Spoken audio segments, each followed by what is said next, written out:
Hello, my friends. Welcome back to Find the Joy with Jen. I am so glad that you're here with me today. There's something about this time of year, the days between Christmas and New Year's, that just feels different. The noise of the holidays fades, the decorations start to come down, and many of us are left alone with our thoughts. And for some people, this feels peaceful. But for others, it feels heavy, especially if you're navigating divorce or separation or dealing with betrayal, or your life just hasn't turned out the way you planned this season. It can feel so unsettling. It can be a really hard time. And as this year ends and a new one begins, so many people are seeking clarity and peace and even guidance from God. But what if the reason you don't see a path forward right now isn't because you have failed? What if it's because you're standing at the exact place where transformation begins? Today, I want to talk to you about what starting over really looks like and why needing guidance isn't a weakness, but part of the design. I want to share a powerful story that surprisingly answers a lot of these questions and talks about why it matters so much if you're starting this year feeling unsure or stuck, or if you're seeking hope but you're just not feeling it yet. If this is where you are, I want you to know right away you are not behind and you are not broken, and your story is not over, my friend. Before we jump in, please go ahead and subscribe to my channel, friend, so you don't miss any future episodes designed to help you heal and grow and move forward with confidence. Make sure you stay to the end for my best advice on starting the new year with purpose, direction, and joy. I don't want you to miss it. So, as we step into a new year, there's a lot of pressure to make resolutions and set goals and reinvent ourselves, right? But before we rush into trying to fix everything, I want to talk about something deeper. It's perspective. Perspective shapes how we experience everything, especially after loss. One of the most powerful tools we have to shift perspective is gratitude. And I want to be clear about this. Gratitude is not pretending that things don't hurt. It's not minimizing your experience, your pain, your trauma, or even trying to force positivity. Gratitude is about learning how to hold what still exists alongside everything that you have lost. God invites us to be grateful, not because He expects us to gloss over our pain or minimize it or act like it didn't happen, but because gratitude opens our eyes, it softens our hearts, and it helps us to see the Lord's hand in places we never expected Him to be in our lives. Research supports this also. Gratitude is linked to greater emotional resilience, improved mental and physical health, and a stronger ability to deal with adversity. Not because life suddenly gets easier, because I don't think it ever does, friends, but because we better support ourselves internally with a perspective of gratitude.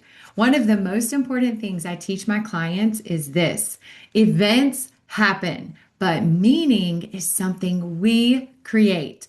There is what happened to you, and then there is the story that you tell yourself about what happened. Divorce or betrayal or separation or whatever hardship you are experiencing right now is just an event. But the meaning that you give to those experiences determines whether they become something that traps you or something that you move through. Your mindset is the lens through which you interpret your life. And it matters so much as we look forward to a new year. My husband and I just watched a wonderful inspirational movie that illustrates this so powerfully. So you have to look it up and check it out if you're a movie buff and, like me, you like inspirational true stories. The movie is called The Boy Who Harnessed the Wind. It's based on a true story of a young boy named William who grew up in a small village in Malawi, South Africa. There was a devastating drought. The crops failed and food became scarce, and all hope was beginning to be lost with everyone in the village. William is forced to leave school because his family could no longer afford it because they just have to find food to survive. But he refuses to stop learning. He sneaks into the school library and teaches himself by reading old science books, and then he becomes determined to help his village survive. He finds scraps of metal, broken bicycle parts, and a vision no one else can see yet. William begins building a windmill. People doubt him, they mock him. Even his own father struggles to believe him, but William perseveres. Eventually, that windmill generates electricity, pumps water, and brings life back to his village, literally saving the people and their crops. What moves me most about this story isn't just the outcome, it is the journey. William didn't have resources, he didn't have certainty, he didn't have any support. But what he did have was vision, persistence, and eventually guidance. Every powerful story follows the hero's journey. Life gets disrupted. The hero struggles. They doubt themselves. They experience a lot of failure. And then when they can't do it alone, they encounter a guide. The guide doesn't save them or do the work for them. The guide helps them envision what is possible when they can't see it for themselves yet. William was the hero.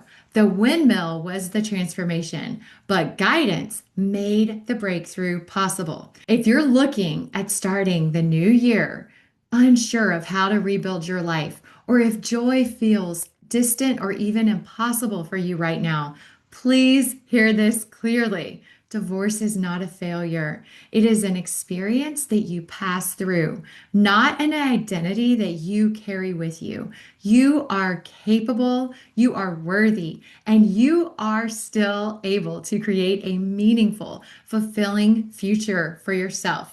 But most heroes do not rebuild alone. So many people ask me why they still feel stuck years after their divorce, why moving on feels so hard or even impossible, why healing seems to take so long. And so many times it's not because they're weak or they're not trying, it's because they're trying to do this heroic work without support. We were never meant to carry everything by ourselves. God is our first and greatest guide. He walks us through prayer and scripture and those gentle, quiet nudges that help us know our next right step. And so many times, He works through other people. I know this, friends, because I have lived it myself.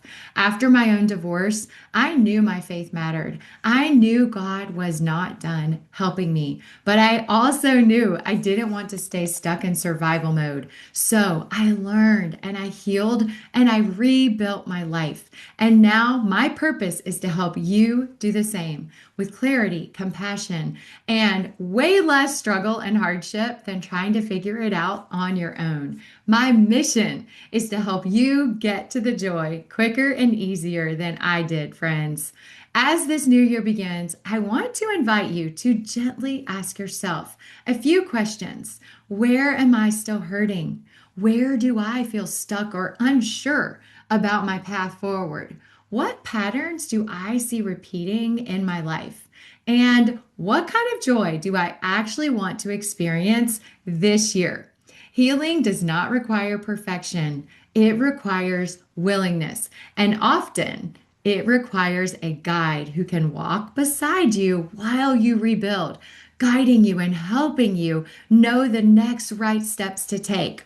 This is why I do the work that I do. In my coaching, I don't just teach tools. I walk with you as you use them. I help you apply them specifically to your life. I help you heal from betrayal and emotional wounds, rebuild your self-trust and confidence, set and honor healthy boundaries, release shame and self-blame, and create a life that feels peaceful and aligned again so you can feel joy in your life again. Just like every great story, you do not have to do this alone. As you step into this next chapter, remember this: gratitude does not erase pain, but it expands your perspective, my friend. Your experiences do not define your worth. You are the hero of your journey, and your best chapter is still ahead of you, my friend. And guidance accelerates your healing. You don't have to struggle longer than necessary. If you can't see the full picture yet, that's okay. Sometimes the guide sees it first, and I see it for you. I know that you can heal and find your purpose and passion and joy in your life again after divorce, and I would love to help you. If this episode has spoken to you today, please give this video a thumbs up to help more people find this message. And I would love to hear from you. So share in the comments where you're starting this new year and what kind of joy you want to create in the year ahead. Remember that you are not behind. You are becoming. Thank you so much for being here and welcome to the journey, friend. You are just beginning to see the joy that is possible in your life. And if you want help, if you want a guide to personally help you walk through your healing journey, I would love to help you and be your life coach. Go to findthejoywithjen.com to set up your free Reclaim Your Joy strategy session with me today. Everyone gets one free session. In this session, it is a private, faith-filled space where I will help you find clarity about where you want to go, leave with one practical tool to help you move forward and find more confidence and joy in your life right now, today. Remember, there is still joy ahead for you, friend, and I would love to help you find it. Bye, y'all.